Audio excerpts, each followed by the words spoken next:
آسان درس قرآن نحمده ونصلي ونسلم على رسوله الكريم اما بعد فاعوذ بالله من الشيطان الرجيم بسم الله الرحمن الرحيم يقولون لئن رجعنا الى المدينة ليخرجن الاعز منها الاذل ولله العزة ولرسوله وللمؤمنين ولكن المنافقين لا يعلمون۔ منافق کہتے ہیں کہ اگر ہم لوٹ کر گئے مدینے میں تو نکال دیں گے عزت والے وہاں سے ذلیلوں کو، حالانکہ ساری عزت تو صرف اللہ کے لیے، اس کے رسول کے لیے اور ایمان والوں کے لیے ہے، مگر منافقوں کو اس بات کا علم ہی نہیں۔ آیت کریمہ کے اس حصے میں فرمایا گیا کہ کفار اور منافقین کو کیا حق پہنچتا ہے کہ وہ اپنے آپ کو معزز اور محترم خیال کرنے لگے۔ حقیقی عزت کا مالک تو اللہ رب العالمین ہے یا اس کا رسول مکرم صلی اللہ علیہ وسلم اور ان کے ماننے والے جن کو اللہ رب العالمین نے عزت و کرامت کی خلعت سے سرفراز فرمایا ہے۔ فرمایا کہ کفار و منافقین جو کفر اور نفاق کی ذلتوں میں گرفتار ہیں، بزدلی کے باعث کھل کر یہ سامنے نہیں آتے، جھوٹی قسمیں کھانے سے یہ باز نہیں آتے، معمولی سے معمولی دنیاوی فائدے کے لیے اپنے نظریات کا صاف صاف انکار کر دیتے ہیں۔ مسلمانوں کے دامن شفقت میں آرام کی زندگی یہ بسر کر رہے ہیں، اس کے باوجود بھی ان منافقین کو جب بھی موقع ملے یہ ڈسنے سے باز نہیں آتے۔ فرمایا کہ جن لوگوں کا یہ کردار ہو گیا انہیں یہ زیب دیتا ہے کہ وہ اپنے آپ کو معزز اور محترم کہیں۔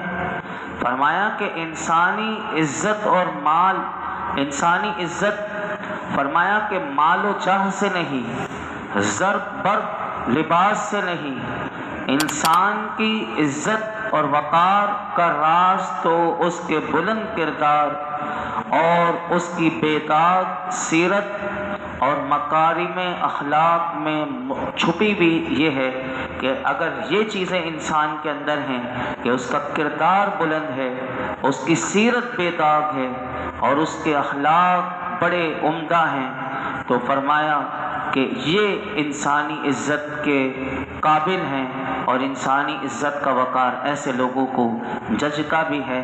لیکن اللہ رب العالمین نے فرمایا کہ اس حقیقت کا منافقوں کو علم نہیں، وہ تنگ نظر اسی کو عزت سمجھتے ہیں کہ جنہیں فرمایا کہ پہننے کے لیے خوبصورت لباس، کھانے کے لیے لذیذ کھانے اور رہنے کے لیے شاندار محلات حاصل ہوں، وہی محترم و مکرم ہو، تو فرمایا یہ تنگ نظر اسی کو حقیقت سمجھتے ہیں، حقیقت یہ نہیں۔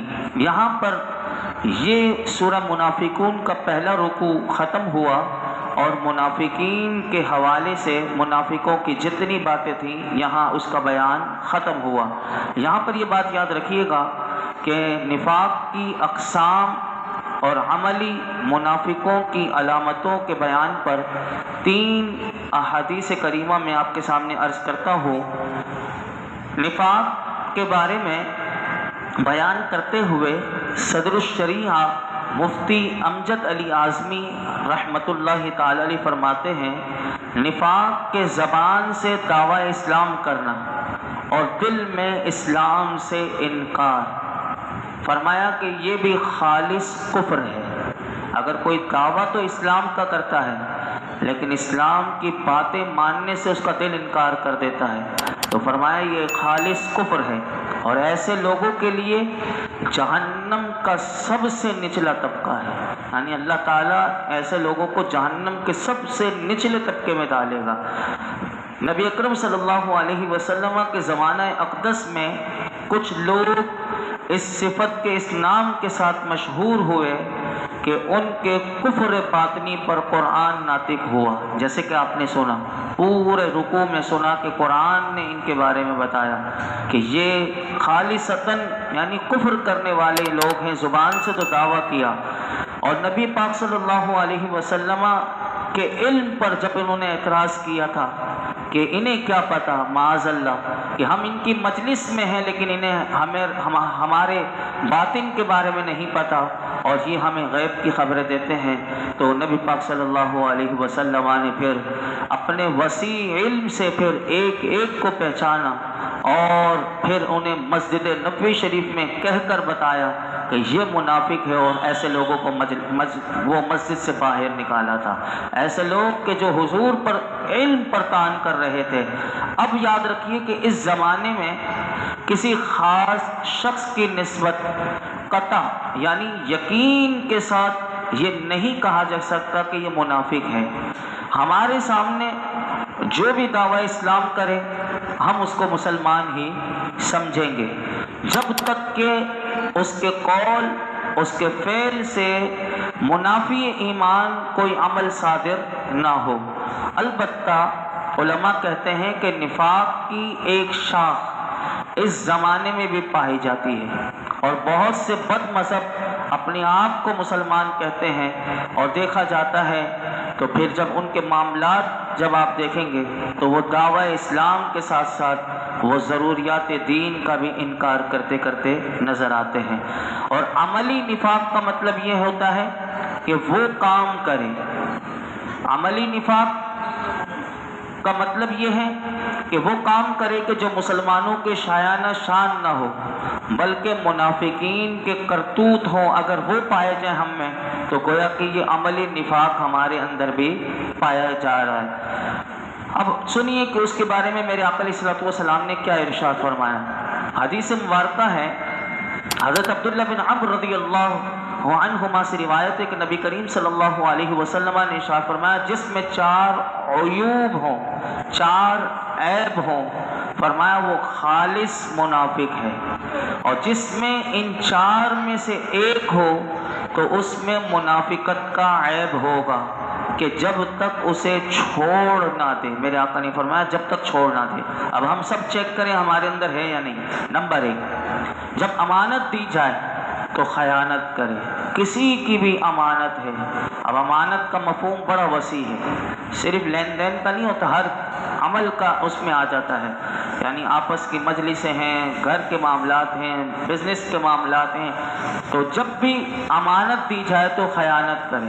میرے آقا نے فرمایا. نمبر 2 جب بات کرے تو جھوٹ بولے.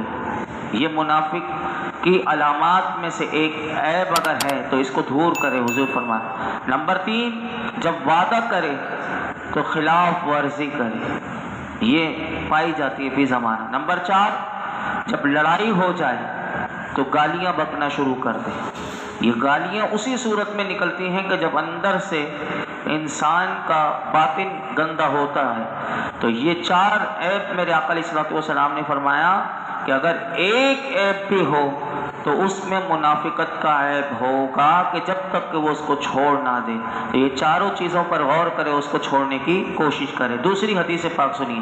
حضرت عبد الرحمن بن حرملہ رضی اللہ تعالیٰ عنہ سے روایت ہے کہ حضور انور صلی اللہ علیہ وسلم نے ارشاد فرمایا ہمارے اور منافقوں کے درمیان فرق عشاء اور صبح کی نماز میں حاضر ہونا ہے.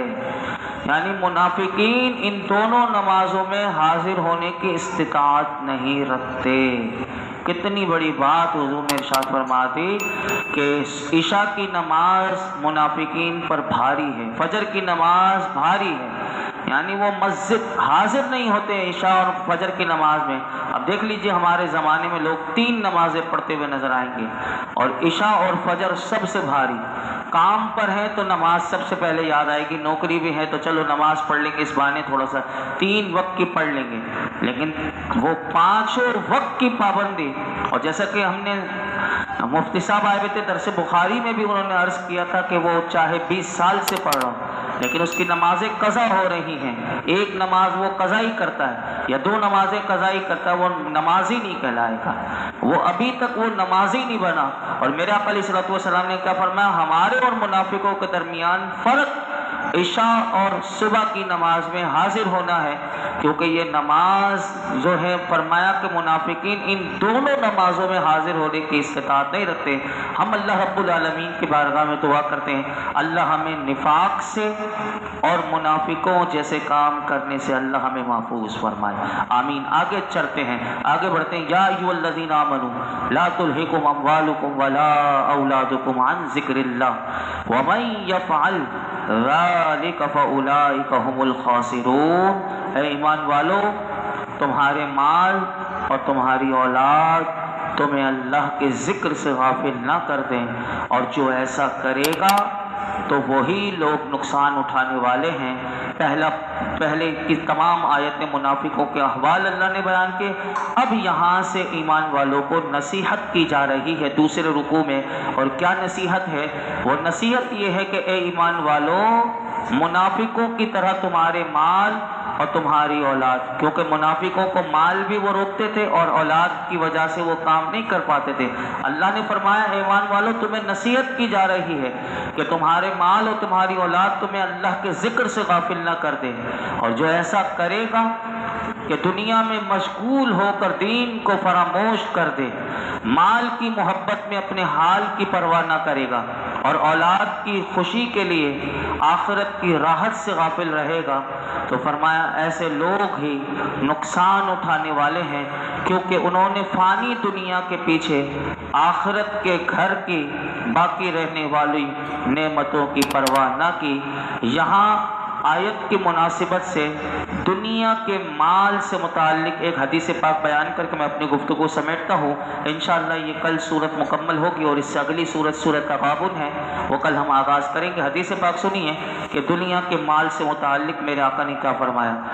حضرت حکیم بن حزام رضی اللہ تعالی عنہ فرماتے ہیں کہ میں نے رسول اللہ صلی اللہ علیہ وسلم سے کچھ مال کا سوال کیا اور بہت التجا کی، تو آپ صلی اللہ علیہ وسلم نے ارشاد فرمایا اے حکیم، تمہارا اتنی کثرت سے سوال کرنا یہ کیا ہے؟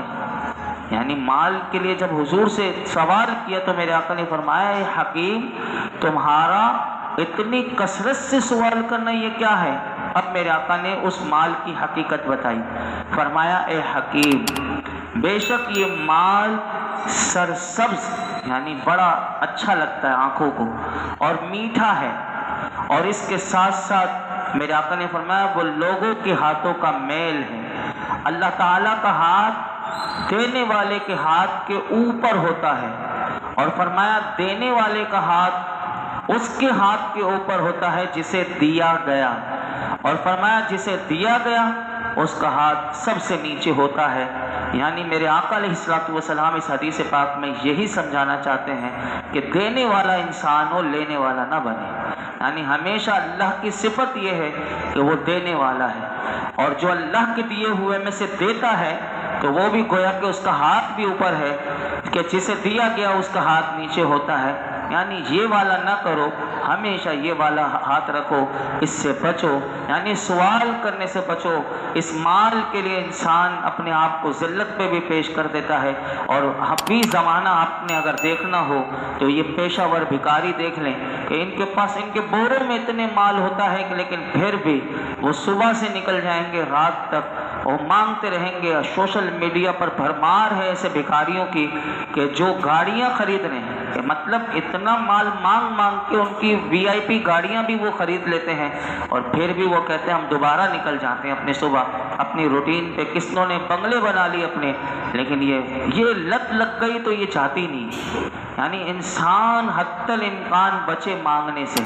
قرض بھی ضرورت پڑ جائے تو مانگے، ورنہ قرض بھی انسان نہ مانگے کسی سے. اگر بہت مجبور ہو گیا تو کسی سے مانگ لے، ورنہ انسان مانگنے سے بچے.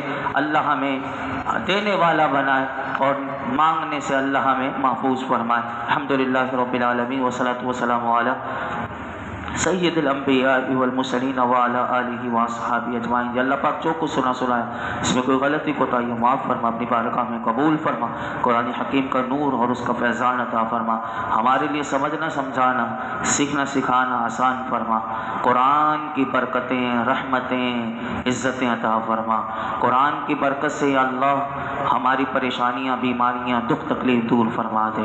یا اللہ ہمیں قرآن حکیم کے ساتھ مرتے دم تک وابستہ رہنے کی توفیق عطا فرما، اسے سمجھنا غور و فکر کرنا، اس کی تعلیمات پر ہمیں عمل کرنے کی توفیق عطا فرما، اس کا پیغام دوسروں تک پہنچانے کی توفیق عطا فرما۔